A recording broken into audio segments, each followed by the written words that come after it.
Chadi. Recently I did a video about the UFC 7 fight that took place between a judoka and a karateka, and a lot of people mentioned that karate is a wrestling system with strikes, or a lot of striking with somewhat competence in wrestling. And indeed this is true. Back in the past, karate used to be far different, and a lot of you mentioned references and you were very respectful and very courteous, and I really appreciate that. So I went on a little bit of research based on those references, like Milo Stanic, McCarthy, and the Bubishi, and I find some techniques that I haven't covered in the past. So this is what we will do today. So this one here is your basic throat grab found in the Bubishi. So this can be done either someone after they fall or in the standing setup as you see here.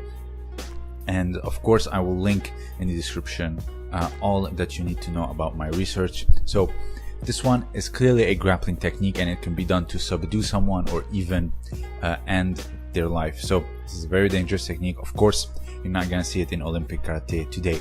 So here you see Milo Stanic doing it.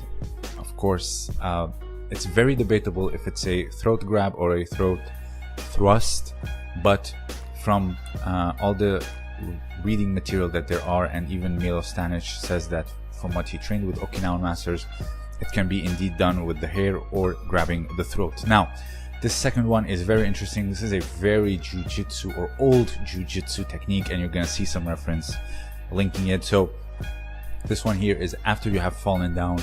It is not completely over, so you hook the ankle with your own ankle and then you kick the knee backward, causing them to fall down.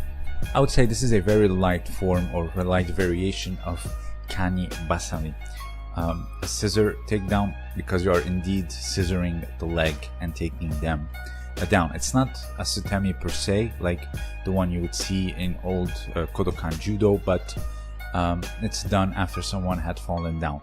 Here is another example of it. This is from Yuki Otani's early students, like from the Victorian or the early Edwardian era.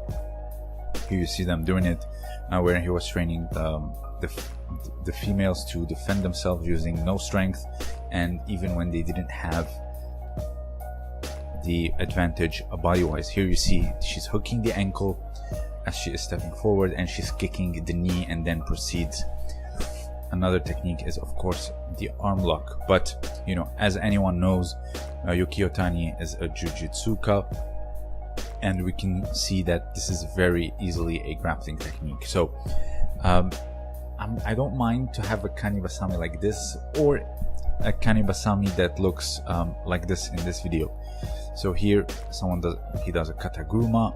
He gets taken down with his legs and he turns around into a kanibasami. Let's see it slowly. So double leg turns into kanibasami. I don't mind this type of kanibasami to be introduced back into competition. A lot of us rotate to our stomach to avoid the throw, and if we can finish it from there as a kanibasami, scoring yuko, I don't have a problem. But this is the real problem. You see, you have someone yanking your upper body to the side, putting so much pressure on your knee with their own hips and legs, and their weight falling sideways. So it can be either your knee and of course your ankle. We've seen this injury in videos many times, even till this day with no-gi jiu-jitsu. This injury is still happening, and it's because of this dropping heavy weight on a particular joint or ligament. So this kanibasami from the ground, following it from a failed throw, is also a good way if you want to reintroduce it in a safe way.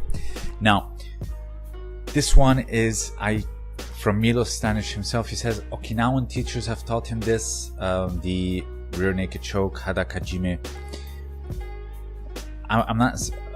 He says that the reference kata is the basai, so I'm assuming he's talking about the basai dive. So I watched the kata and the bunkai, like the disassemblement of the kata, and I didn't see anything where someone is choking someone in hada kajime. I've seen many examples.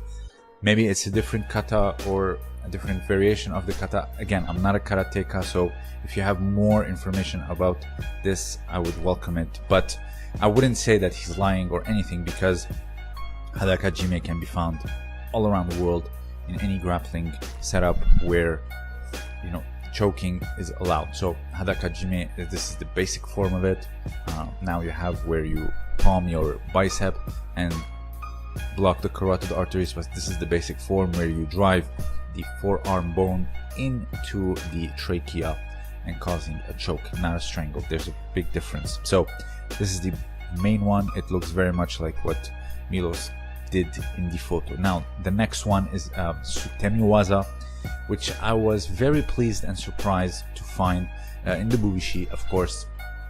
So you see he has both his legs on the ground, so this is more like a really going down under and pushing him so they can really do a mayukemi or mawari ukemi, like a spinning, falling to the front.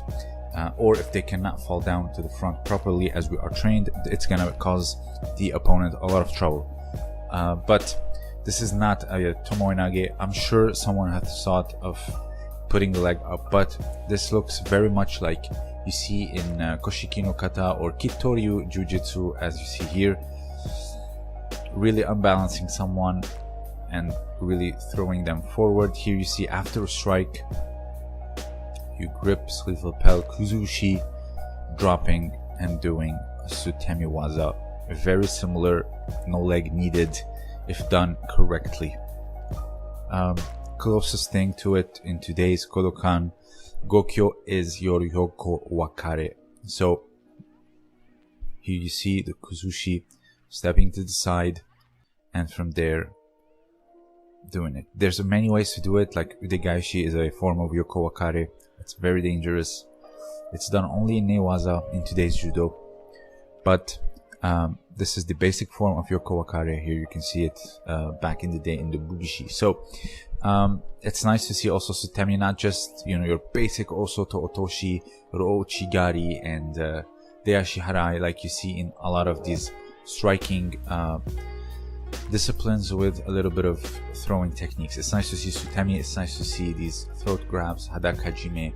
Of course, there is the elbow locking technique like Wakigatame, standing, all these things that are very much known to all the karatekas and all the fighters around the world. But these ones I found to be interesting because not many actually talk about that. So regarding the Pasai Kata, if anyone has anything else to add, I would greatly appreciate it when it comes to the rear naked choke. And if you have anything else to add, please let me know down below. Also, consider supporting me on Patreon for exclusive content only. This was Chadi, and thank you for listening.